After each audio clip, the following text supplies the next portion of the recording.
All right, hello everybody. It's beau-hindman here with a quick video. Funny thing happened on my way to my gaming PC. My graphics card seems to have died. So what I thought it'd be cool to do is just to go ahead and grab my little tablet and fire off a quick video.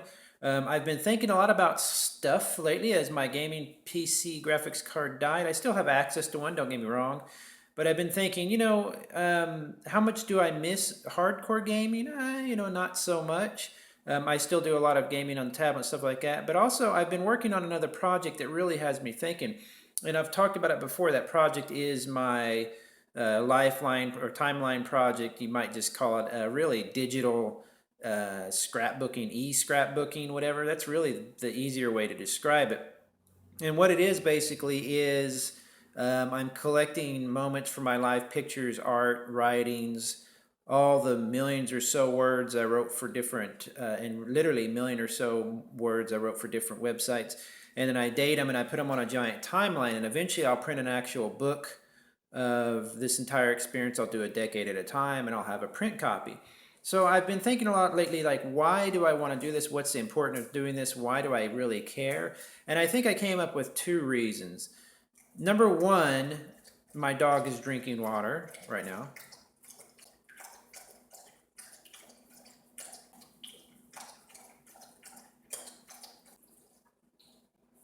Number one is I can admit freely that all of us, or that I especially, have a desire to be immortal at some point. Of course, there is no God, there is no afterlife, there's no chance for us to be immortal unless something particularly lucky happens. We go down in the history books as something, either you become famous, you write a hit song, whatever.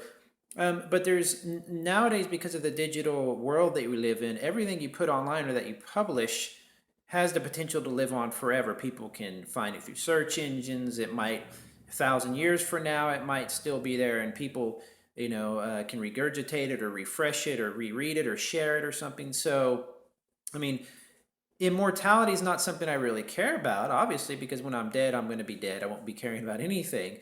But there is something to be said that for wanting to kind of last a little bit longer than your 80 to 100 years that you might put on this earth. So the project is sort of an attempt to immortalize myself, but I'll freely admit that. Now, do I really think anybody would read it or care? No. But the fact that it's kind of floating around out there is kind of interesting to me. The problem with that is that if you think about the Earth a million years from now, or about humanity a million years from now, that's kind of beyond our scope of thinking. Who knows what that will be like? But if you think about it at 1,000 years or 2,000 or even 10,000 years from now, you can actually grasp that amount of time because we have objects, writings, pottery, whatever, from 10,000 years ago, or 5,000 years ago in humanity, cave painting, stuff like that. So there is a certain, there's a certain train of thought that says that yes, particular materials or items or things can last a long time. So my digital timeline is an attempt to digitally put my information out there, publish as much of it as I can. I'm not publishing anything private or secure or that needs to be secure. So once it gets put out there, it's potentially shared or continues to rotate throughout time for quite a while. The second thing that kind of has brought me down this path of thought or whatever is that as I've spent 15 years in gaming and MMORPGs. Of course, people have spent a lot longer and a lot shorter than that. But as I've been enjoying the games and playing the games, I often wonder to myself, what is the point? I know I'm getting enjoyment out of them and stuff like that, but I'm starting to get to the point in my life where I'm more concerned about realistically or something lasting in reality. Now, a lot of people, they take this feeling and they let it convince them to have children. They think that children somehow will allow them to live on forever or something. There's that fear of death. I think that a lot of people have, that a lot of people allows some people an excuse, I should say, to have kids, maybe when they didn't want kids, or it's kind of a lot of pressure. So I don't want any children. My wife doesn't want any children. We don't want anything to do with that. But I understand that feeling of wanting some part of you to go on for a long time. Kids might be a way to do that, but I don't want to have kids.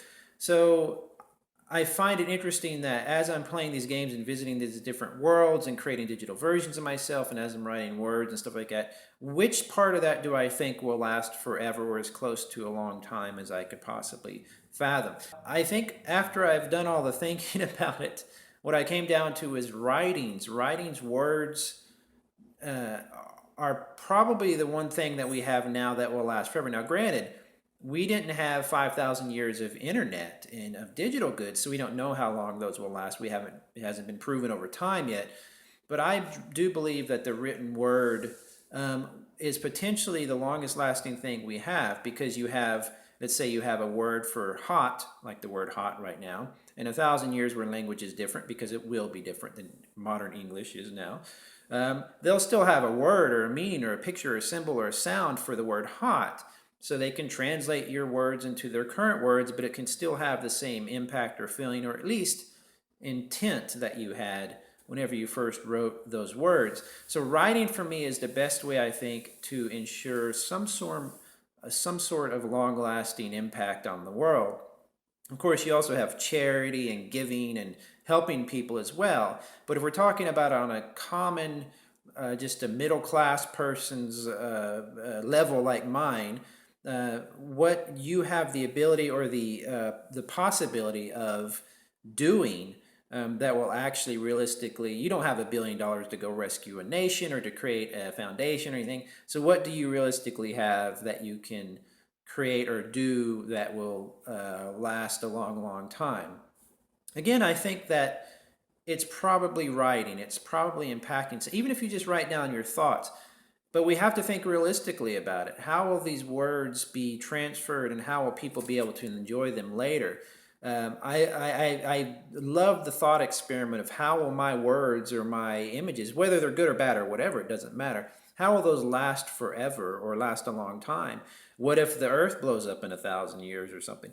So then you start thinking, well, maybe if I made a little package and I could get it into space somehow, you start to think all these wonderful things. I mean, technically, as soon as we're broadcasting some stuff, it does go out on the airwaves, which go out into space. Maybe those will carry on forever. I don't know the science behind it. I have to look it up. But it is an interesting thought experiment. What do you do that you think would last forever? Or is there even a reason to care about that? Once you die, there is nothing, so you don't care. You cease to exist. So it doesn't really matter, but there is something in your living self that says that you want to have something last for a long, long time. So what I'm trying to do is transfer as much as I can of my writings into a searchable, kind of linkable timeline, so that one day it can be in a physical book form. So I'll create 2 or 3 book forms of it, physical forms, that I'll lock away for safekeeping. Maybe I'll make a time capsule out of one when I die. And then I'll make several backups and digital copies and push those out into the world as much as I possibly can, in the hopes that they get shared and live forever that way. So anyway, strange kind of thought. I've been having that thought for a long, long time. If you know me and follow me, you know that I've been into a digital kind of timeline for many years now, so this is nothing new for me. I'm not into philosophy or anything like that, but it is a philosophical question, kind of. Do you last forever? In what way does digital media last forever? I don't know. So this will be an interesting experiment to see if I can, at least by the time I'm on my deathbed and having a good time with my life, I'll be able to look back and say, hey, well, now that will be out in the world for a while, if even just 10 or 15 years. So anyway, thanks again for watching. Please subscribe. I put out weird videos, as you can see from my videos. Talk to you later. Bye-bye.